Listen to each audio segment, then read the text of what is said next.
ये question paper MCom final examination 2021 का है। इंटरनेशनल मार्केटिंग पेपर है 9। देखिए ये ऑप्शन में दिया हुआ था, ऑप्शनल सब्जेक्ट है ये।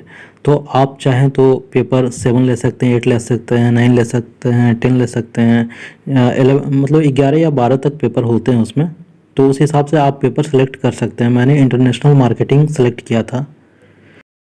टाइमिंग 1.5 घंटे की थी और मैक्सिमम मार्क्स जो थे वो 100 मार्क्स के थे। नोट में दिया attempt all section as per instruction, सभी खंडों के उत्तर जो है निर्देशानुसार आपको देने हैं। तो सेक्शन ए में दिया हुआ है attempt any 5 questions, give answer of each question about 50 words.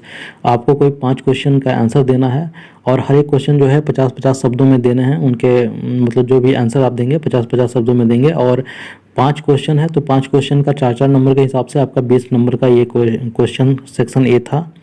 Question number 1, what is definition of international marketing, अंतर्राष्ट्रीय विपणन की परिभाषा क्या है। क्वेश्चन नंबर 2 में दिया हुआ है व्हाट इज डंपिंग, डंपिंग क्या है। व्हाट इज प्रोडक्ट प्लानिंग, उत्पाद नियोजन क्या है। व्हाट इज प्रोडक्ट एडॉप्शन, उत्पाद अनुकूलन क्या है। व्हाट इज फॉरेन मार्केट, विदेशी बाजार क्या है। व्हाट इज प्रमोशन, संवर्धन क्या है। व्हाट इज एक्सपोर्ट फाइनेंस, निर्यात वित्त क्या है। What is after sales services, विक्रय पश्चात सेवा क्या होती है। व्हाट इज प्रोडक्ट स्टैंडर्डाइजेशन, उत्पाद प्रमाणीकरण क्या होता है। व्हाट इज डोमेस्टिक मार्केटिंग, घरेलू विपणन क्या है। सेक्शन बी में दिया हुआ है attempt any 2 questions, give answer of each question about 200 words.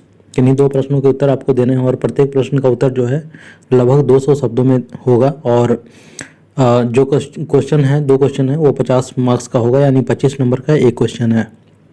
Question number 2, what is need of marketing organisation, विपणन संगठन की क्या आवश्यकता है। या एक्सप्लेन द एक्सपोर्ट प्रोसीड्योर्स, निर्यात प्रक्रिया का उल्लेख कीजिए।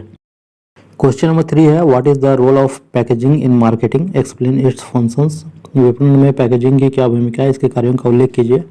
और अथवा right the main components of marketing environment, विपणन पर्यावरण के प्रमुख घटकों को लिखिए। Explain the concept of marketing mix, विपणन मिश्रण की अवधारणा का उल्लेख कीजिए। Discuss the importance of marketing planning, विपणन प्रबंधन में नियोजन के महत्व की व्याख्या कीजिए। Discuss the factors which effect pricing decisions. और अथवा explain the details of various channels of distribution, discuss the importance of communication process in marketing, explain the essential qualities of good advertising copy. Section C में दिया हुआ है attempt any 1 question, give answer which question about 500 words. किसी एक प्रश्न का उत्तर दीजिए और प्रश्न का उत्तर जो देना है वो 500 शब्दों में देना है। और ये जो एक क्वेश्चन है उसका मार्क्स 30 मार्क्स है।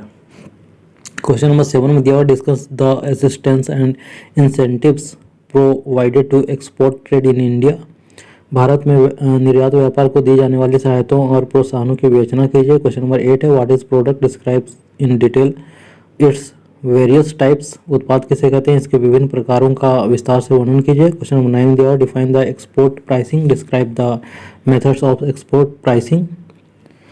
निर्यात मूल्य निर्धारण को परिभाषित कीजिए, निर्यात निर्धारण की विधियों का वर्णन कीजिए। क्वेश्चन नंबर 10 में दिया discuss the present export import policy of India, how far it is helpful in development of Indian industries, Bharat की वर्तमान आयात निर्यात नीति की समीक्षा कीजिए। भारतीय उद्योगों के विकास में यह नीति कहाँ तक उपयुक्त है। Question number 11 discuss the importance and scope of the international marketing, अंतर्राष्ट्रीय विपणन के महत्व एवं क्षेत्र का वर्णन कीजिए। आई होप ये क्वेश्चन आप लोगों के आने वाले एग्ज़ाम के लिए हेल्पफुल हो और इस क्वेश्चन को देखकर आप अपने आने वाले एग्ज़ाम की तैयारी सही से कर पाएँ।